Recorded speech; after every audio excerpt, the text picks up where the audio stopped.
Good morning.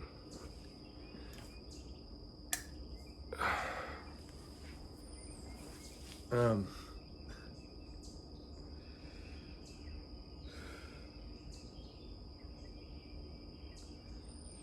I really need I really need to do my gratitude journal, like first thing this morning.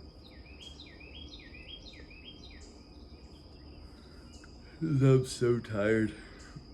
I just had a long day yesterday, helping my neighbor with her yard work.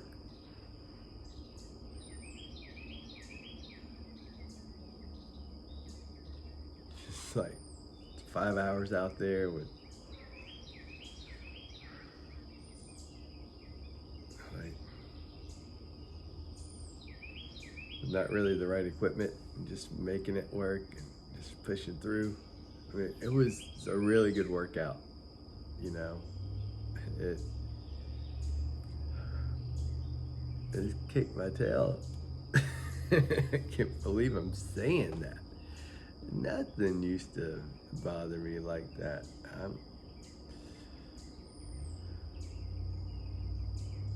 The last couple of years of not being so active has had an impact, I guess, is one thing. Man, I need to start thinking of what of positive things instead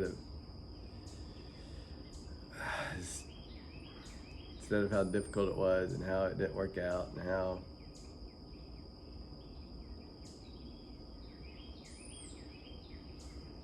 I was taken advantage of. But no, like that lady needed help, and I helped her. And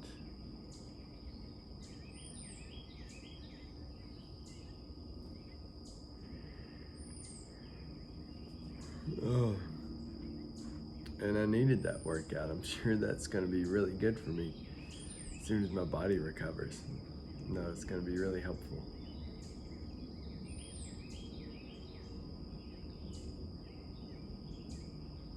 And also, my kids are coming this weekend, so I get to look for something to do. And most of the time when I have my kids, Kennedy's here too, my nephew. And he's an awesome little guy. He's just so cool. And it's great having him. In a way, though, it limits what we can do because Kennedy loves his papa, and so I hate taking them on an adventure. Go out, go to some park or camp or whatever. Because Kennedy's not here much. And Papa and Kennedy just have a bond, and so I don't like separating the two. So we hang around the house and we play, and we always have a great time. We have a fantastic time.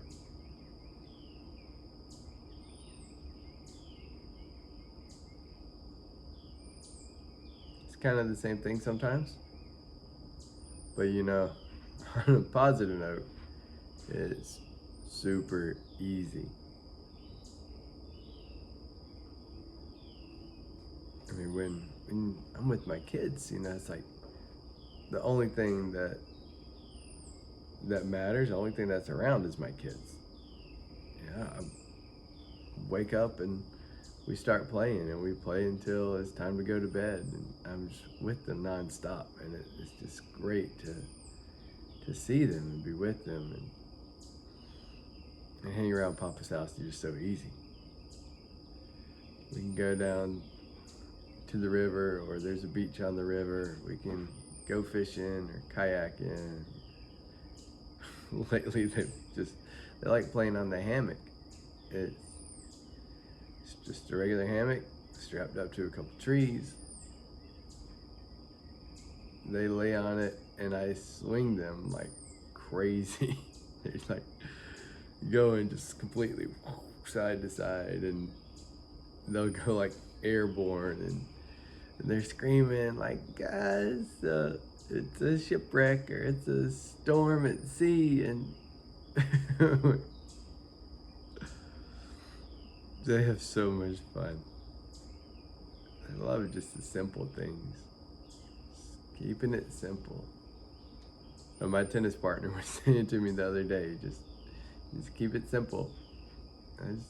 I like simple things. Doesn't have to be all this drama or complication or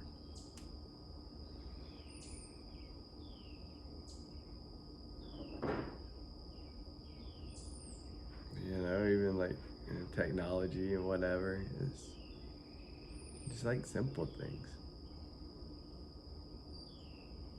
Listening to those birds sing their song.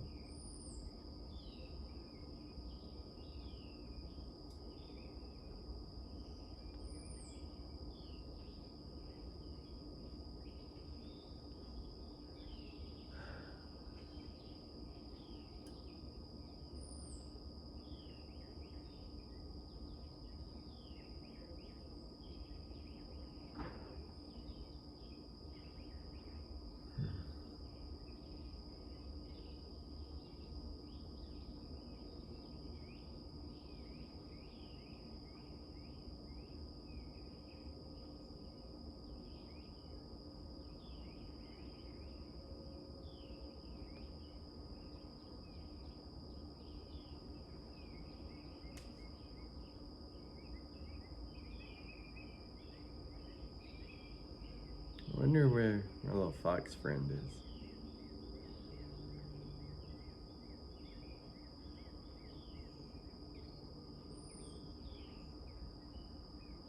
I didn't see him yesterday. I was at my neighbor's most of the time.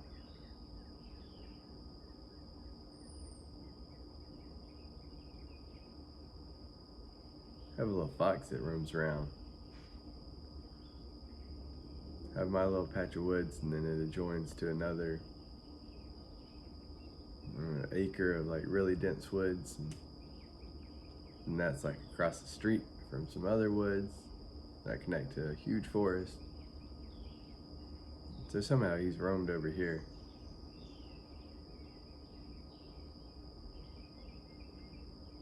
And I like seeing him, but we were like face to face the other day, and he stopped and looked at me for a while. He's curious. He's gonna see what I was gonna do, but then I moved to get the camera to take a picture, and he just took off, and I startled him or her.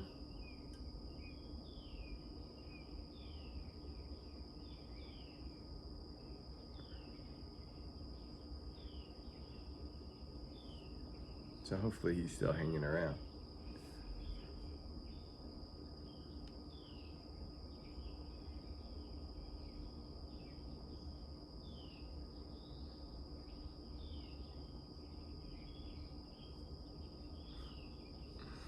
I watched Star Trek last night, and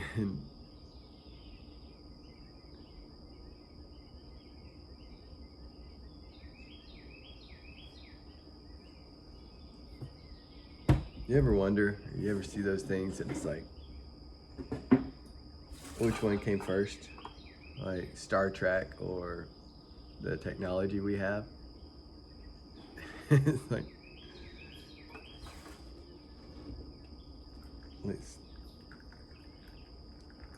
Star Trek came out, what, the 60s or something, I don't know. But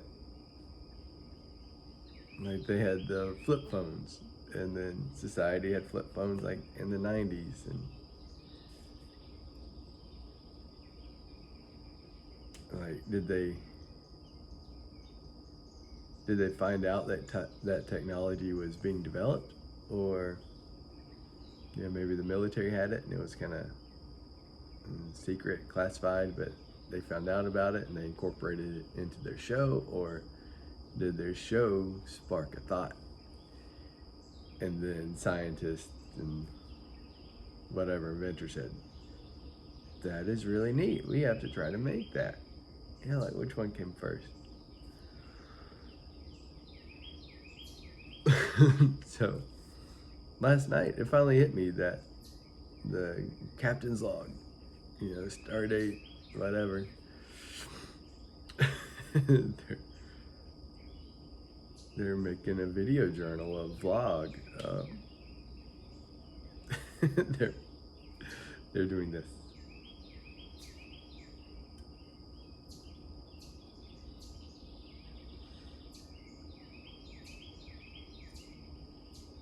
And now they're like getting close to almost 1 million hours of content being posted every single day. And not all of it is like this. Some are self-helps and how to change a radiator on your lawnmower or carburetor.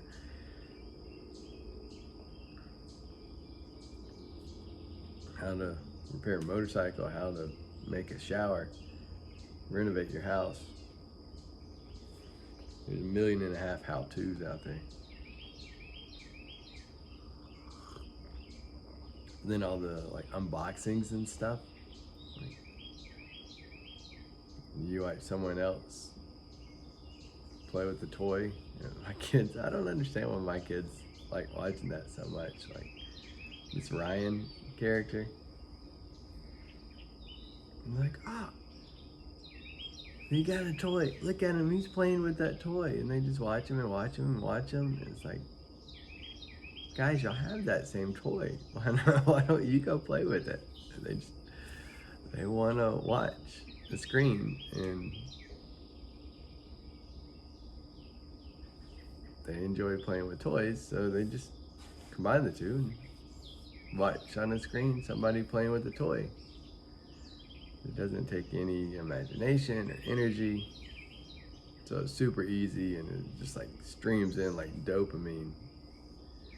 Listening, there are like studies that are out there that saying screen time is so closely related to like alcoholism. So like these kids that they're growing up just attached to a screen, well, they're dependent on that substance, on that screen for coping with life. And they can't really cope with life without it. And they're just not developing. Because they're not experiencing life. And they're experiencing someone else experiencing life. And you just don't really learn and grow that way.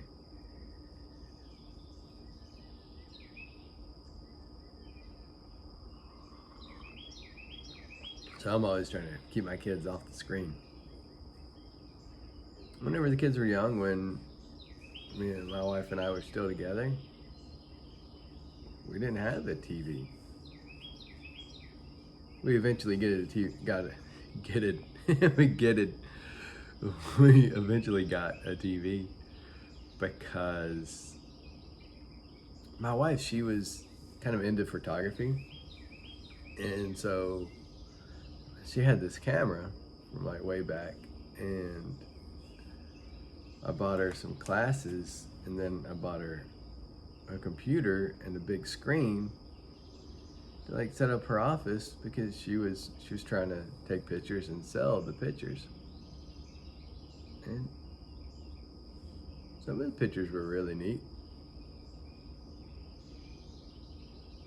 but I don't know, she just couldn't get them in front of other people or whatever it was, but she just, as far as I know, it didn't take off. It just the way she is, it could have taken off and just been like the biggest thing, and she would just kind of hit it because she doesn't like her information to be known. Like, that's all. There was a book of hers I picked up to read, and like in it, laid out her strategy of dealing with me. Is like, information is power, so limit the information that you give. Like, I think she kind of did that naturally, but she also did it intentionally. Um, that poor girl. She could have had such a great life. She just couldn't see goodness. Just can't see joy in anything. Mm.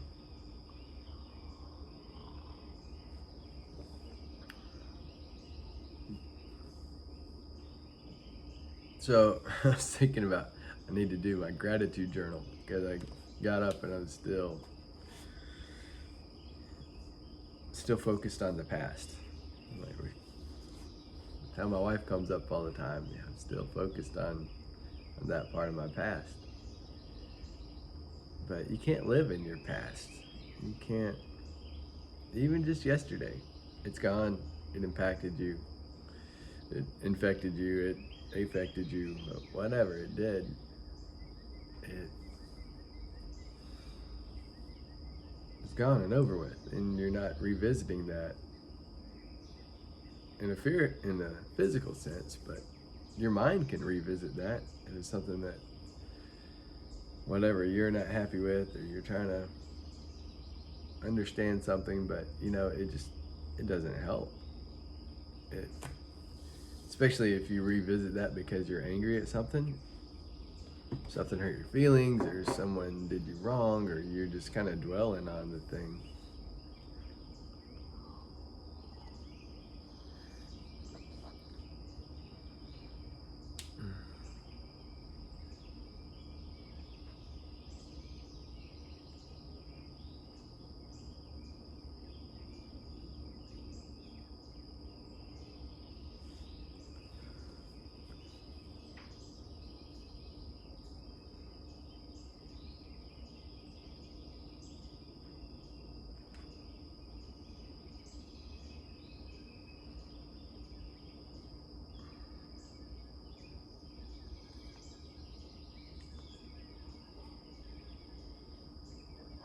But 9 times out of 10, spending time in the past, it's not gonna build you up. It's not gonna promote a positive future. It's not gonna promote positive mindset.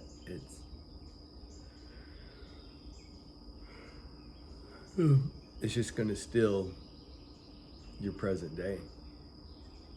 You're gonna not live your day because you're thinking about something that has already happened that you can't change.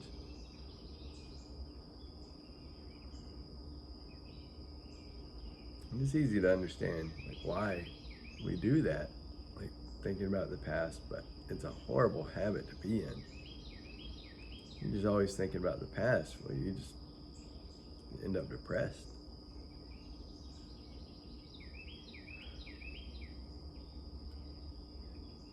It's not a good place to be.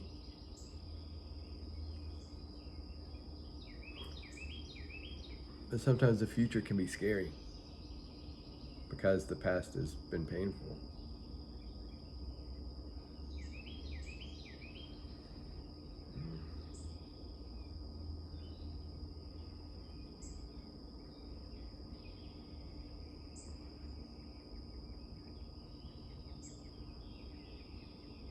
I heard this really kind of successful and positive guy talk yesterday.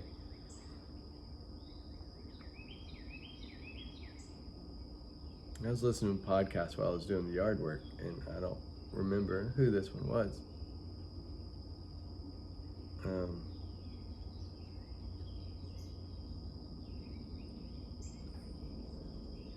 But he was saying,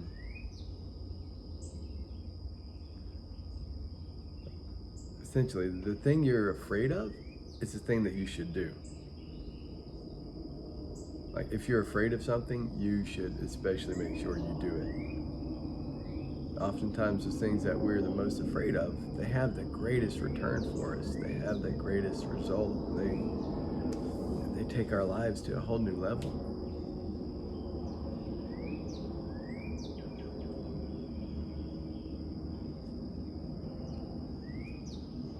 But it seems that most of the people, most of the time,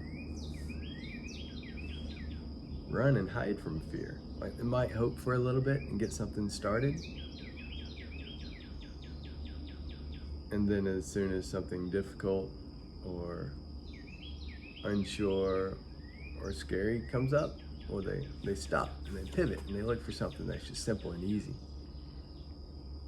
Something that doesn't make them afraid, something that's not scary. They look for something that's certain. Instead of like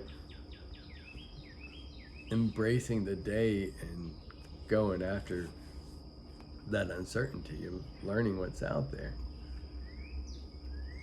And that was like one of the good messages about Star Trek last night is like, oh, we're going into the unknown and this can be really scary, but Captain Kirk is like, there's not really unknown. It's just what hasn't been discovered yet. It's like, in a way, it's like it's nothing really new. It's kind of a different version of what we already know. So there's nothing to be scared of.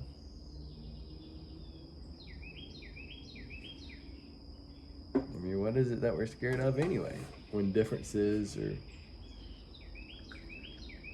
change or unexpected or unknown comes up, like, what is it that we're afraid of?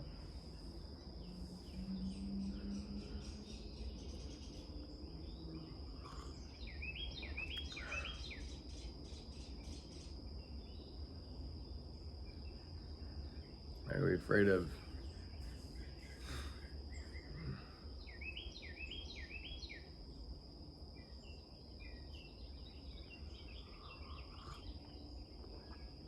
afraid of more pain? Are we afraid of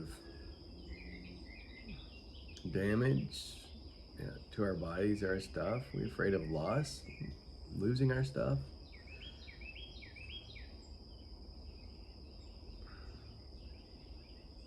We're afraid of not being accepted or being criticized or ridiculed for what we decide to do.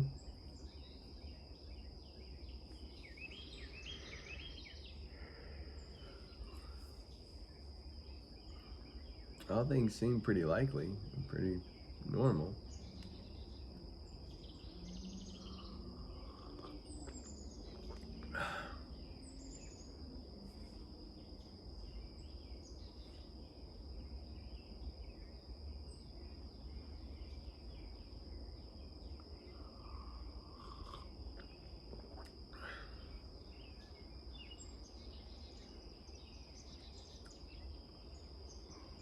But I don't know where we really get the foundation for that fear from.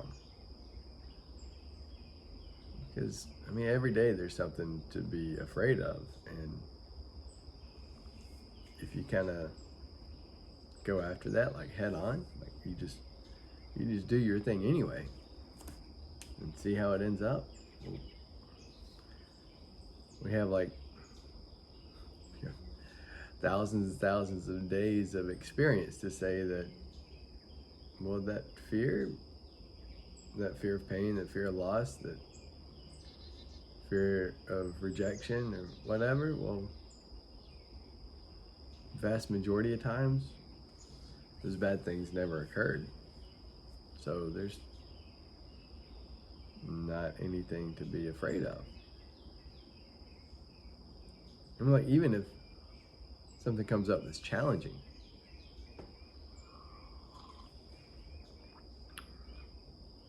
if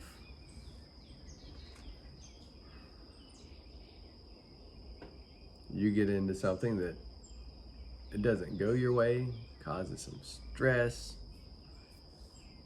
it requires some tough decisions,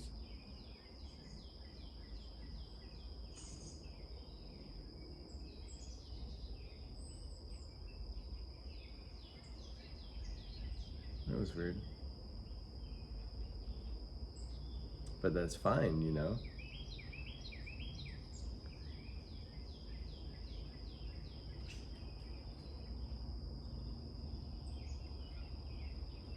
We get to face those tough decisions, and then we get to trust ourselves. We get to realize we can trust ourselves. We can trust ourselves in the difficulty.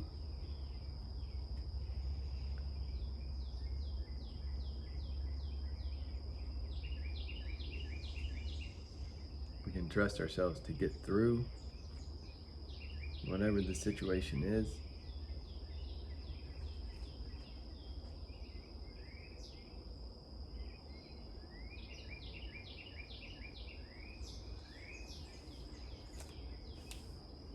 We just don't have anything to be afraid of. Sorry, I'm looking off over there. I think my fox might be back there. Saw some birds that were going to land, and it's like from underneath the bush, something kind of jumped up to get the bird.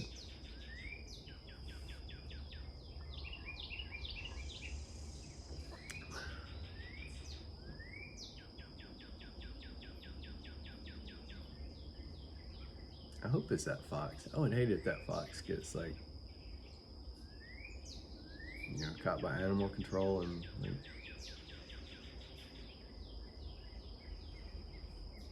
euthanized or whatever. It'd be great if they just take him back to his home. I'd be happy for him.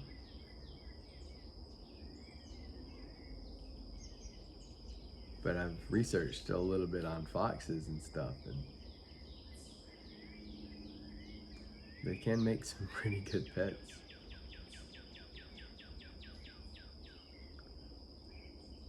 They're like not exactly domesticated.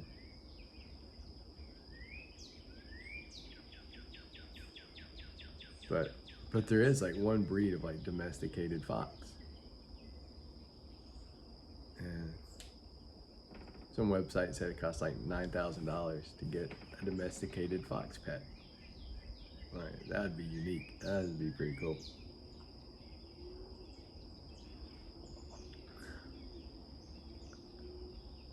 I mean, some people have wolf pets, and people have squirrel pets, and people have rabbits and dogs and cats. But my buddy at church, he does this like therapy animal thing. I don't like he's getting it started somehow, but he's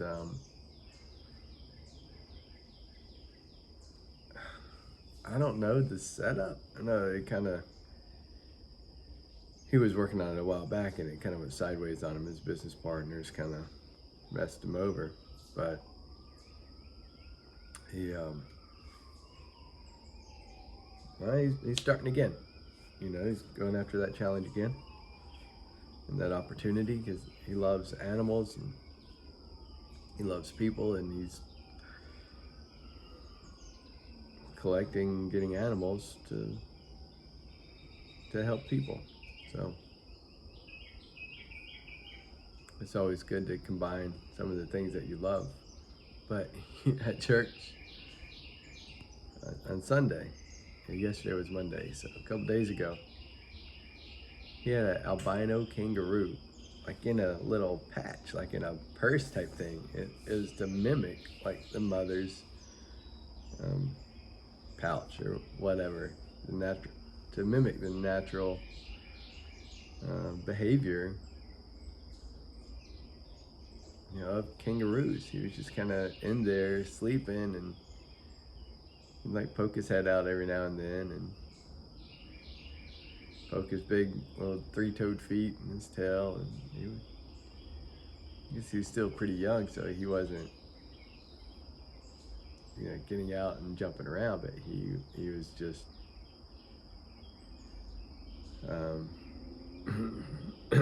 he's just sleeping most of the time. He's still growing.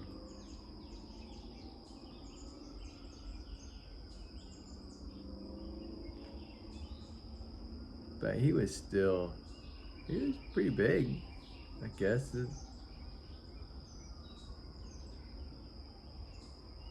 was bigger than a full-grown rabbit.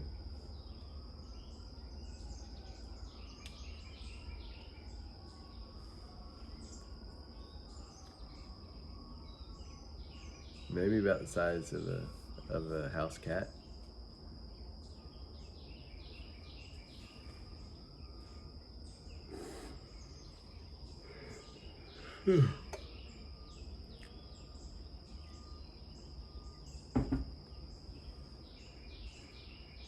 But he's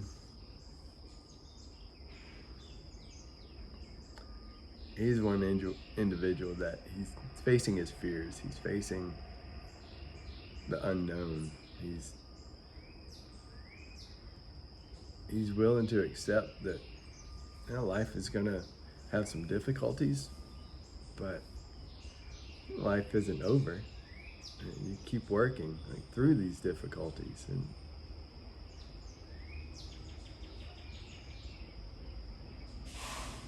you overcome these little challenges and stuff, and life becomes beautiful. Life becomes what you've dreamed about.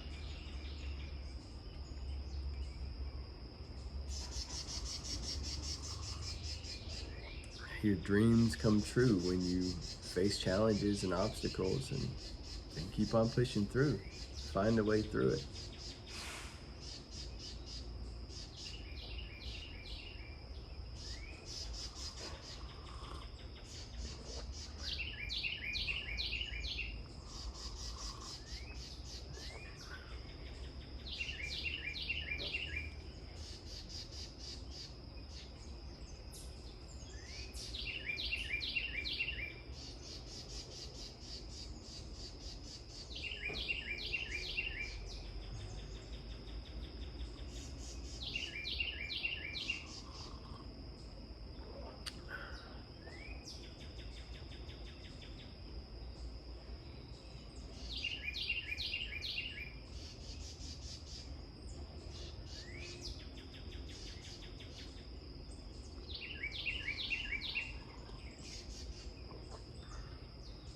Finding a way through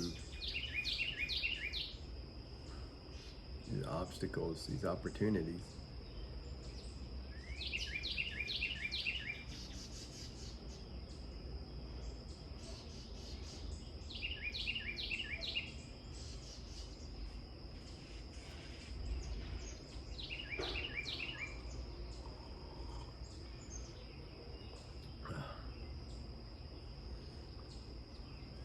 It makes us better people.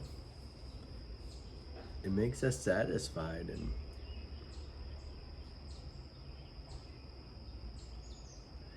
maybe fulfilled, maybe not quite to that point, but it's how we build confidence in ourselves. By facing that fear, by facing that unknown, especially in the spiritual realm of things, like you feel God is telling you to do something, you're not really sure what it is, but because there's no way to prove what God wants you to do. Like, there's never like a personal note written to you, like placed under your pillow, like, today I want you to do this, or I want you to quit your job and to go after this other thing, or it's never like that. But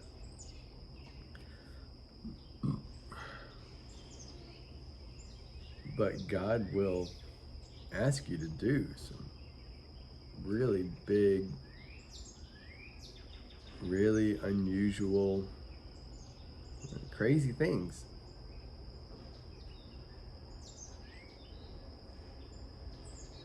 And you have to do so in faith, meaning that you have to believe that God is in control and has authority to make things work out for you, and that God is working things out for your good. Like, God has your good in mind. And you might not see it. You might not see how it's going to work. You might not understand how it could possibly work. It may make no sense to you.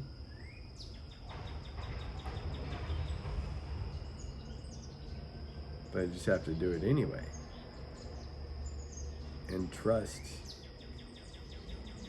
like in faith, like having such faith and belief that God is real, that God is good, and that God is going to take care of you, and that you may believing that God is like powerful enough and creative enough that he can get your attention and he can get whatever message he wants to you at whatever time.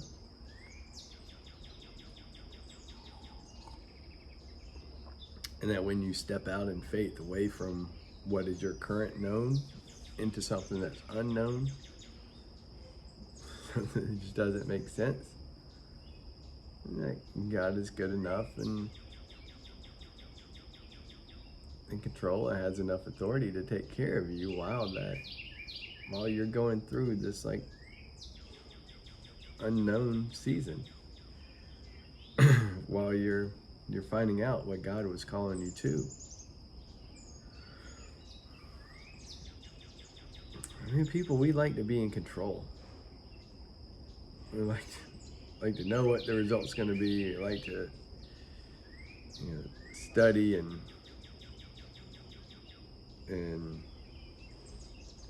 just like prepare and do focus groups and ask everybody around us, like, hey, what's going to happen here? Is this a good idea? Do you think this is a good idea? No, I think this is what God's wants me to do, but do you think it's a good idea? Do you and we just trying to reason it out as best as we can. I mean, that's how everything in this world tells us it works. But that's not how God works. It's not how a lot of desires work. It's not how your spirit works. It might be drawing you to something new. God might be calling you and pushing you, like, hey, you dreamed about this thing since you were a little kid, and now it's time to do it.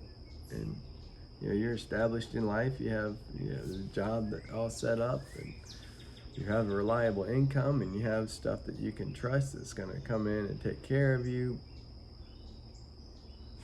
You're trusting in your job to provide everything for you, and then you can tell all your friends and family that you're self-sufficient, that you're providing for your family, and all those things are great. They're fine. That's what the world tells us to have, but sometimes God calls us out, especially when we're seeking him. We're like, God, what do you want me to do? He's like, well, you've created this whole life for yourself that I didn't have intended for you. It's like, yeah, I intend to provide for you. I intend for you to be self-sufficient, and I intend for you to be able to provide for your family and to have nice things, because I love you, and of course I want you to have those good things. But the path you chose, the job you chose, the career, the location, the company, the education, the whatever it is, God might say, well, I didn't plan those good things for you from these things in this manner. Like all that stuff, that was just your choice. And in order for you to live the greatest life you can, in order for you to live the greatest life you can live and to have the most fulfillment, well, you need to get rid of all that other stuff, and you need to follow me. And like, God will tell you to do something. I want you to leave that company or that even if it's noble and a nonprofit and it's doing good work, but sometimes God will call you away from that. It's like, okay, well, it's time for you to leave that one. Even, and you kind of start wrestling and reasoning with it. You're like, well, God, but it's so easy, and I have a passion for what they do, and it's a good group and a good purpose, and it's right here, and it fits, and it checks all the boxes. But God's like, nope, that company's not for you anymore. And sometimes those friends aren't for you anymore. They were there for a season, but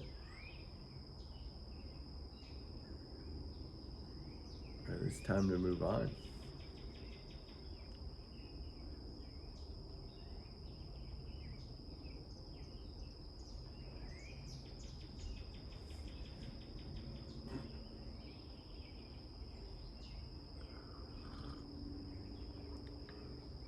So being able to identify what it is that God wants you to do, or accepting what He's already asked you to do. He tells us to do things because they're going to be for our good, because it's going to create such a great result. And it's going to be amazingly fulfilling to us. God doesn't do it to be harsh or to take anything away.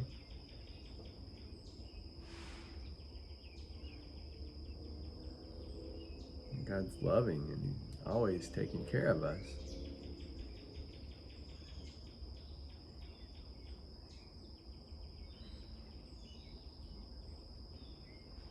And He just wants us to trust Him.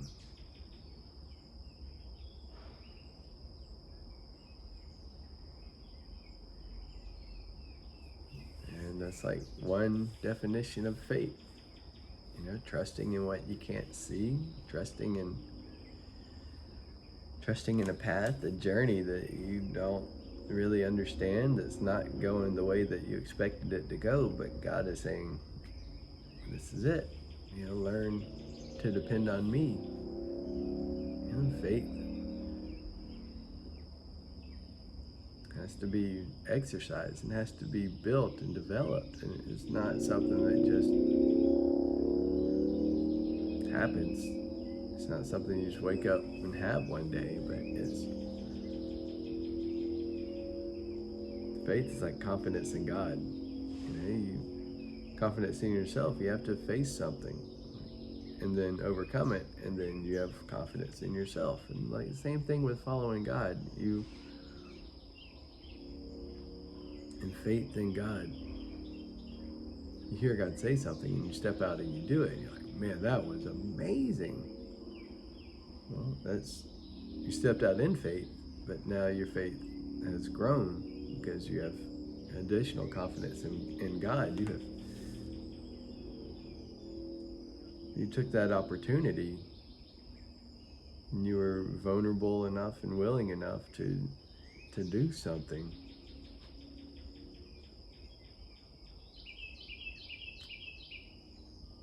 And in that doing, you learned that you could trust. And you learned confidence. Confidence in God. You're learning faith. Your faith is growing.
So there was this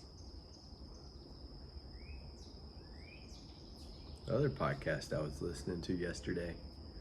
They were talking about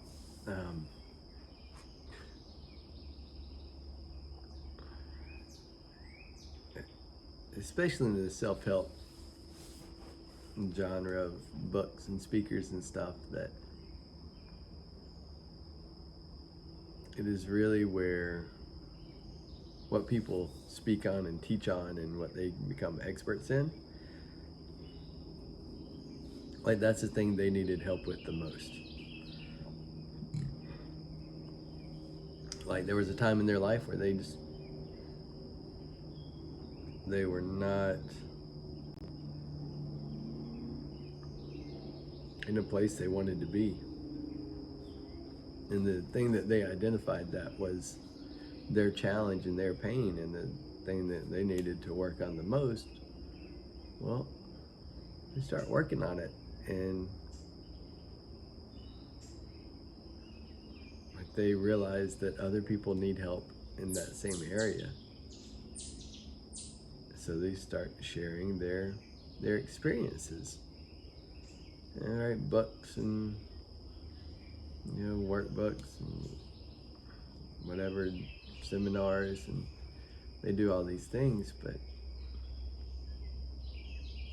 really it's from someone's difficulty, from their struggle. It's a thing from which their life really comes alive, and it becomes their service to others.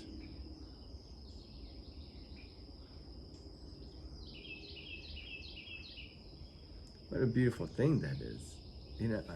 On some level, sometimes you think, oh, well, they need help on that. They can't be a teacher in that, or they shouldn't be a teacher. But the same old adage that to learn something the most, you teach it.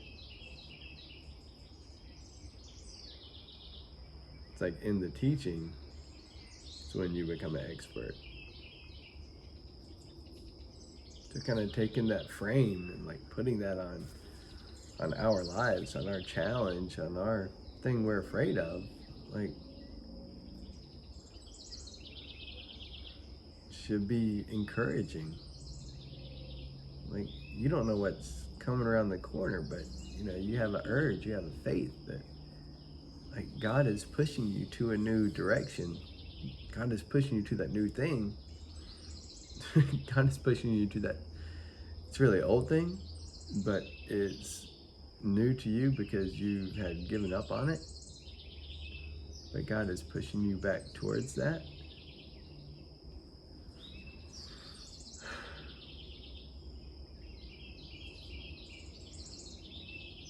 Like that's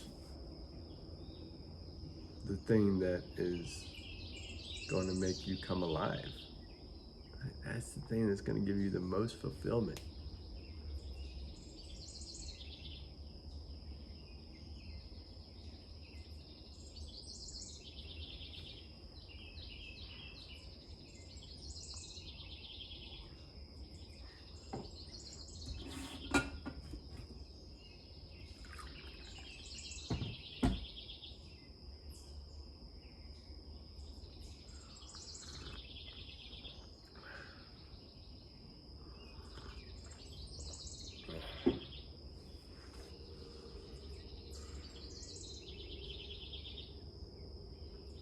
So hopefully we can have the mindset of being excited about that struggle, about that difficulty, because that challenge is going to build confidence, our own self-confidence. Stepping out in faith and following God with doing that thing, that's going to give us confidence and build our faith in God.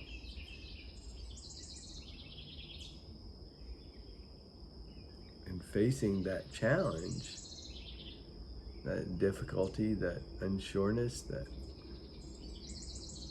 the thing where, we don't know what the result's going to be.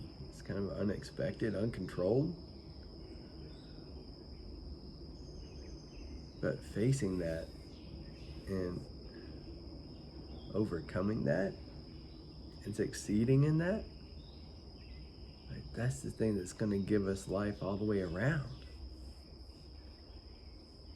And facing that challenge is the thing that it's going to build up other people, and that's going to be the thing that you're going to succeed in. Like that you're going to become an expert in that, and you're going to see how other people need what you've just created, or they need to go through that pain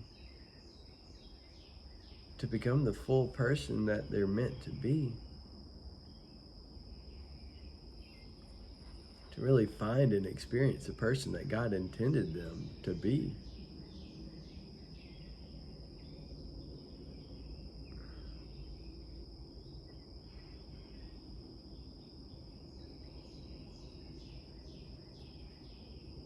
And that thing, it can be our service. It can be our service to others.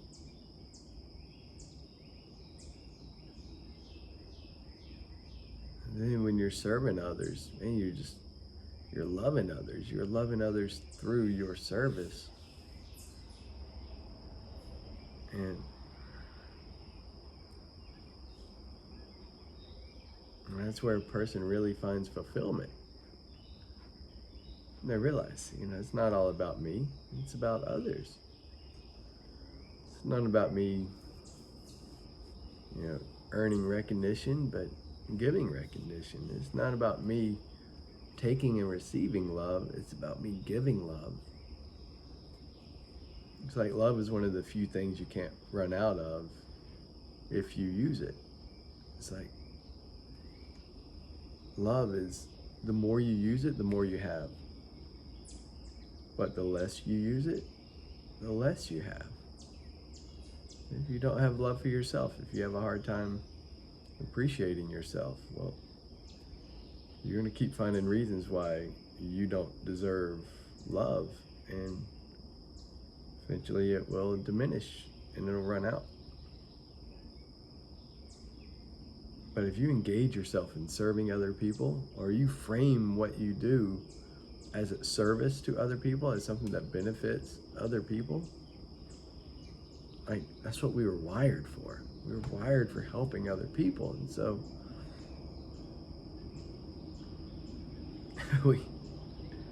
we give of ourselves. We're giving love, and our own love grows and grows and grows. It's getting bigger and bigger.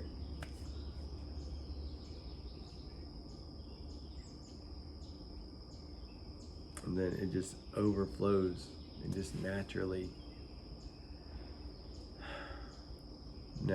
impacts everybody around us.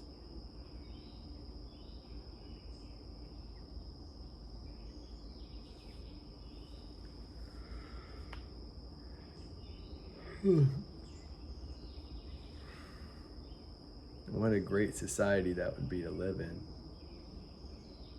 A society where everybody is so fulfilled. They're so full of love, like for themselves, and it overflows. And that love is for other people. Where people are just doing random kind things for each other, where people are actually around each other, like interacting. People put themselves out there to serve.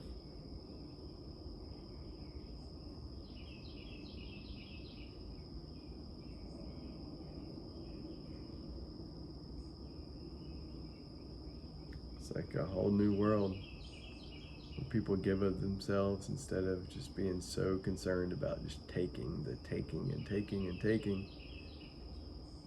They feel empty inside, so they think they have to take more, and they're just completely lost and miserable people.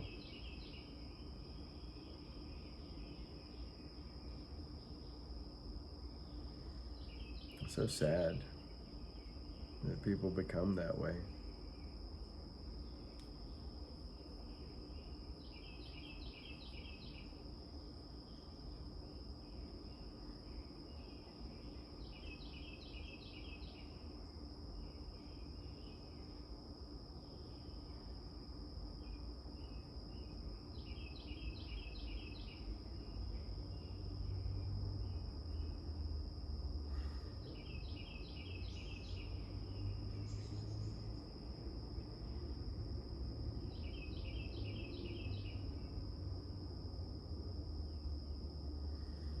So sad when people just become hollow.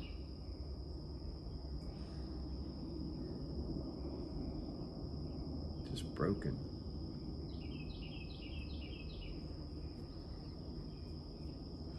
Maybe I'm empathetic because I've been there. You know,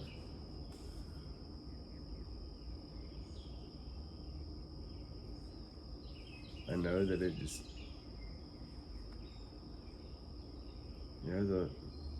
the life of the life of material success, it promises a lot, but then it's empty.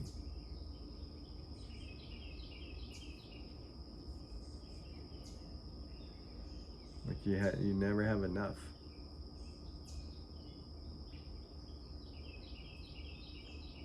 It's something like where you always have to take more and more and more and more to be somewhat satisfied.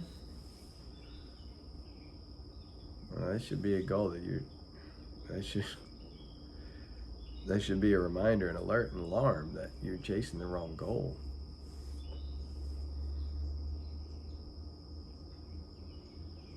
Like you don't know why you're chasing that goal.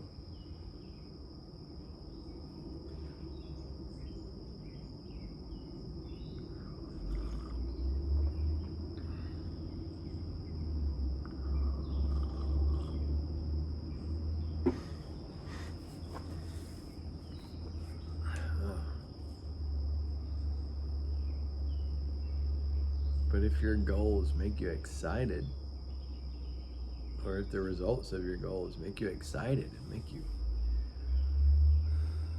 happy, make you a more pleasant person to be around, makes you want to be around people more,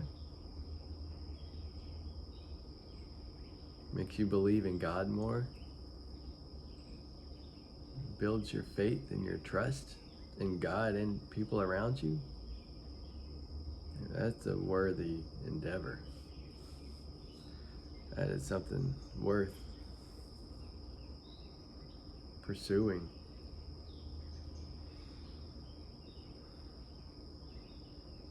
Maybe pursue that today. Like examine ourselves and go after that.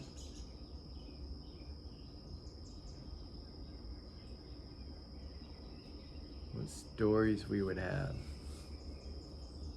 What impact we would make.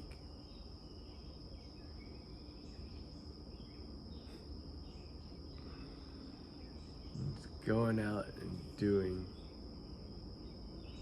these beautiful, kind things. Just helping and loving each other.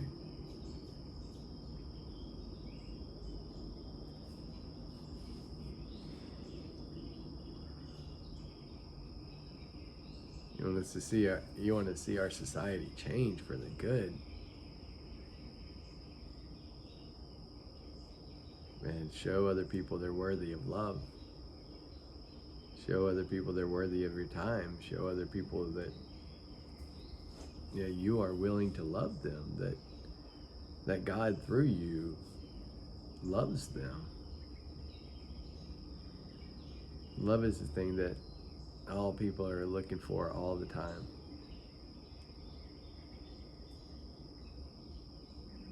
Maybe there are different forms of love. There's acceptance and encouragement, and there's trust and belief.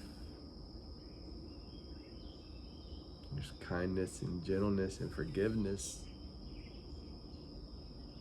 And there's grace. Overlooking a wrong.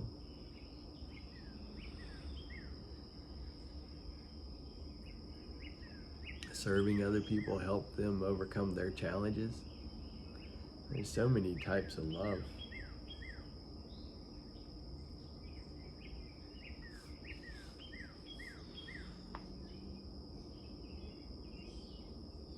Let us go out and give away that form of love that we need the most.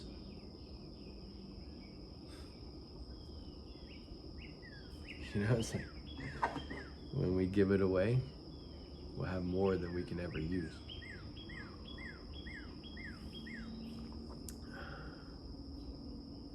Remember, the more love you give away, the more love grows from within you. The more love swells up and overflows. Love is not something to be hoarded or hidden. The Bible says what you have freely received, you are to freely give that thing.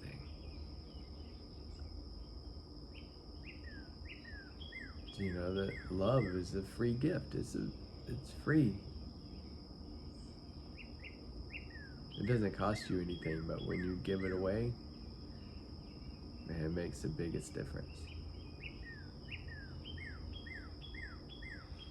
Let us be a loving people.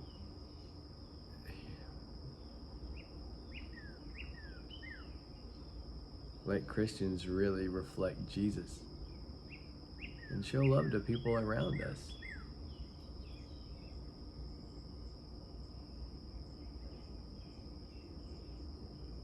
Let us live the words that we preach.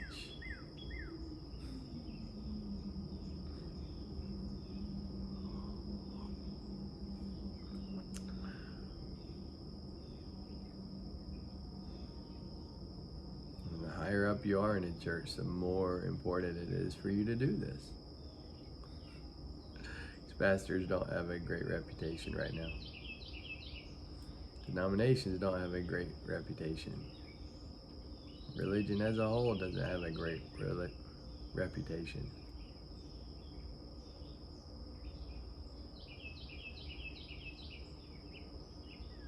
Could it be that you're hoarding love?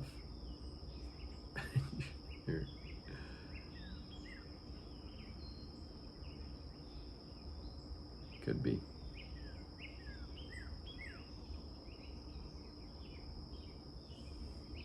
Well, I hope you have a great day. God bless.